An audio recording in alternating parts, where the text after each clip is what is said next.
அவர் மருத்துவமனைக்கு சென்று சிகிச்சை பெற இருக்கின்ற பொழுது சிகிச்சை மறுக்கப்படுகிறது.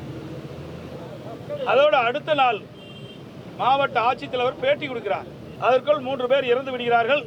அதை மாவட்ட ஆட்சித்தலைவர் செய்தியாளர்கள் முன் பேட்டி அளிக்கின்ற பொழுது அது 3இல் ஒருவர் வயிற்று வலியின் காரணமாக வயிற்றுப்போக்கு ஏற்பட்டு இருந்ததாகவும், மற்றொருவர் வயது முதிர்வின் காரணமாக இருந்ததாகவும், மற்றொரு வலிப்பு வந்து இருந்ததாகவும் பேட்டி அளித்தார்.